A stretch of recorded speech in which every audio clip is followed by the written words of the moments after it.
trafiquants de drogue dans le même endroit, dans la même prison, pour éviter qu'ils ne gangrènent, qu'ils ne contaminent d'autres co-détenus, et surtout qu'ils ne dirigent leur trafic depuis les prisons. Vous dites quoi ?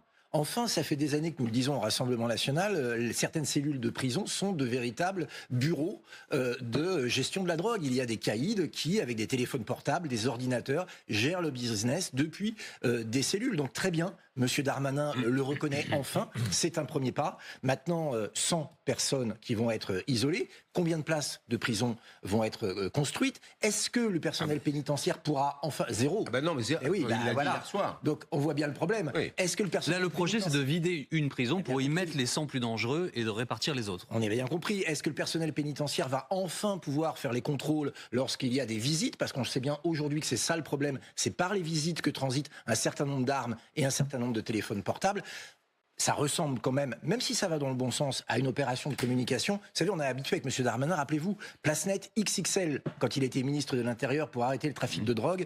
Depuis qu'il a mené cette opération, le nombre de crimes liés au narcotrafic et tentatives d'assassinat ont augmenté de 60%. Mais n'empêche, ce tandem, Bruno Retailleau à l'intérieur, Gérald Darmanin à la justice, est-ce que, à vos yeux, c'est pas tout de même la fin on se souvient de bagarres homériques entre la place Beauvau et la place Vendôme? Est-ce que c'est pas une bonne nouvelle à vos yeux? Si vous me demandez si je suis heureux que M. Dupond-Moretti fasse maintenant une carrière d'acteur et qu'il ne soit plus ministre, la réponse est oui, 40 fois oui. Mais je vous pose la question sur ce tandem-là, ce nouveau tandem. Est-ce que ce tandem va être capable de passer de la parole aux actes? C'est ça que nous attendrons. Le discours peut être séduisant, nous l'entendons. Certains points sont des points que nous avions évoqués dans le passé. On ne va pas dire parce que c'est M. Darmanin ou M. Retailleau que nous ne sommes plus d'accord, mais on attend des projets de loi, on attend des actes. Aujourd'hui, par exemple, lorsqu'il nous dit qu'il faut que les narcotrafiquants soient isolés et ne fassent plus leur business, il a raison.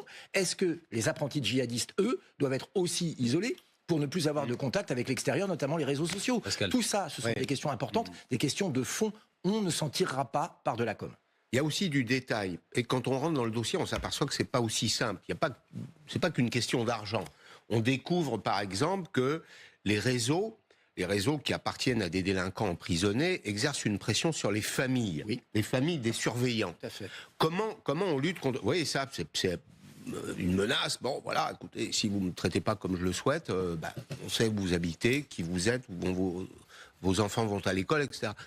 Comment vous traiteriez ça, vous ? Il faut réarmer, et je ne parle pas seulement physiquement, le personnel pénitentiaire qui n'a aujourd'hui plus aucun droit.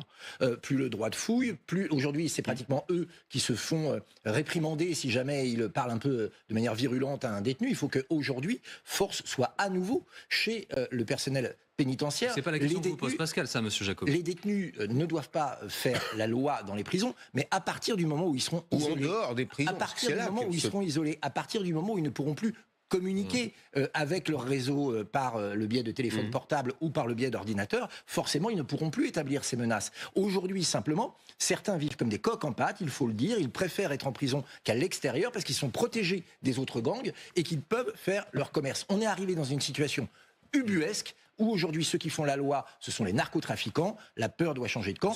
Si c'est la direction que nous prenons, tant mieux. Mais une fois encore, attention aux effets d'annonce. La mesure de rétention qui vise l'influenceur algérien Doualemene a été prolongée jusqu'à 90 jours après son refus de l'Algérie, le refus de l'Algérie de l'accueillir sur son sol. Il a été expulsé. Comment on fait alors maintenant ? Maintenant, on retrouve du courage, on arrête avec la repentance, on arrête avec l'excuse. L'Algérie nous défie, nous allons répondre. Le gouvernement algérien n'est pas tout puissant par rapport à la France. C'est fini l'époque où Emmanuel Macron mettait un genou à terre et parlait de crimes contre l'humanité. C'est fini Gérald Darmanin qui va déposer une gerbe de fleurs au pied d'un monument pour les terroristes du FLN. Il faut aujourd'hui reprendre notre destin en main et dire à l'Algérie, vous nous défiez, nous allons répondre. Les flux financiers vont s'arrêter. Il n'y aura plus de visa tant que vous ne reprendrez pas vos ressortissants. L'Algérie a beaucoup plus à perdre que la France. Il ne faut pas, là-dedans, s'enfermer dans une espèce de dette mémorielle qui, aujourd'hui, pourrit nos relations avec l'Algérie. La suggestion de M. Darmanin hier soir était de dire il y a plusieurs milliers, voire dizaines de milliers de fonctionnaires ou d'anciens fonctionnaires algériens qui peuvent se rendre en France sans visa.